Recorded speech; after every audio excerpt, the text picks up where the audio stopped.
Manchester United, 10th in the Premier League. The pressure's insane, the criticism even worse, and the name everyone keeps shouting is Rubern Amorim. In real life, people say he's too stubborn, too obsessed with his system. So I thought, let's find out if that's true. Is Manchester United's problem really Amorim's tactics, or are the players just not good enough? When I take over, United are sitting 14th with just 7 points. The fans are furious, the atmosphere is toxic, and the football's painful to watch. In real life, they'd just beaten Sunderland comfortably, but not here. Here, it's a total disaster. So I start by doing what the fans have been asking for all along. I switch to a 4-2-3-1, double pivot, wing play preset, balanced build-up, high defensive line. Nothing fancy, just a shape United supporters know and love. I pick the strongest players in their natural positions, confident this will finally get us going. And of course, it immediately falls apart. Against Sunderland, we go behind early, the football is lifeless, flat, awful to watch. Around the hour mark, we equalize, a lucky one from Mbeumo, but that's it, 1-1. And just so you know, I'm not controlling the team myself, this would be too easy. It's all simulated on ultimate difficulty with EA's authentic sliders. So every mistake, every bad decision is purely down to the AI. Then comes Liverpool, and it's a 3-1 loss, completely outclassed. And more than the result, it's just boring. No urgency, no aggression, no spark. So I'm already done with this so-called fan favorite system. If I keep this up, Amorim's getting sacked before Christmas.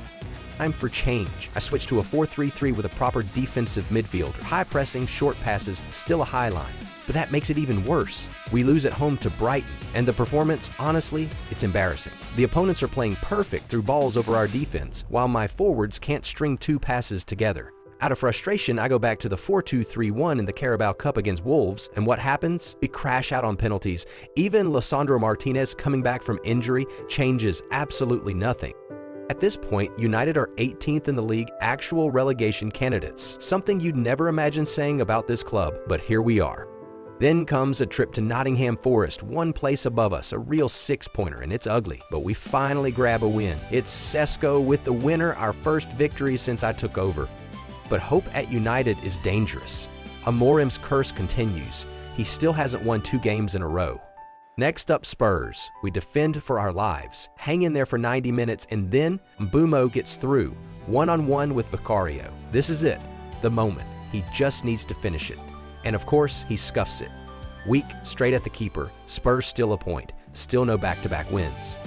And honestly, I'm losing my patience with this squad, especially with Mbeumo. He's a beast in real life, but in FC26, he's infuriating. Loses every ball, dribbles like a brick, and even with an 85 overall, he's useless. As if that's not enough drama, backup keeper Bayendir starts complaining about not being first choice. I'm not having it, no troublemakers in my team, so he's gone.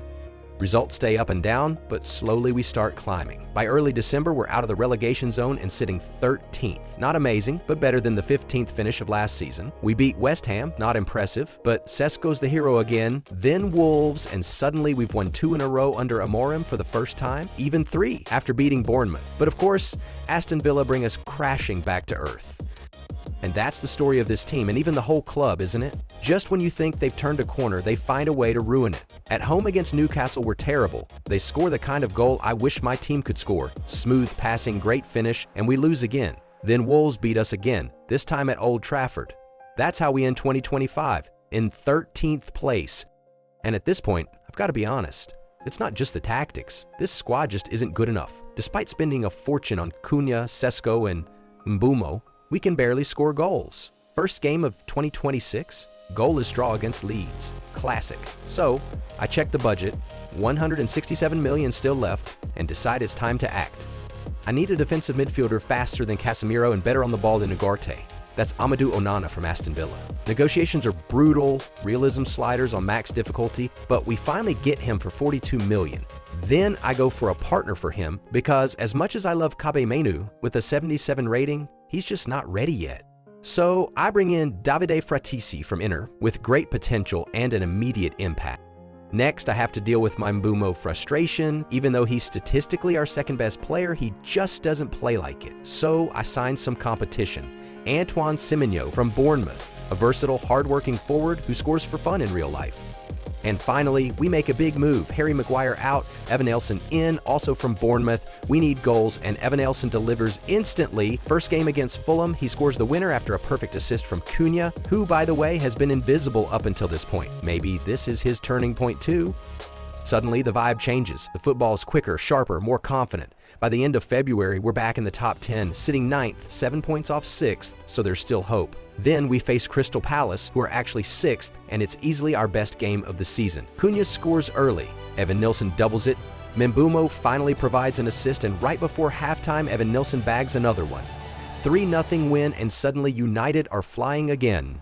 Bruno Fernandes wins Player of the Month. We're rising fast, but this is United, so of course we immediately lose to Aston Villa, draw against Newcastle, and drop back to 10th. Typical. The performances are better, yes, but that killer instinct still isn't there. In the FA Cup, we actually knock out Manchester City on penalties, Lemon's the hero, but then crash out at home to Nottingham Forest. 1-0, story of the season, no trophies this year, again.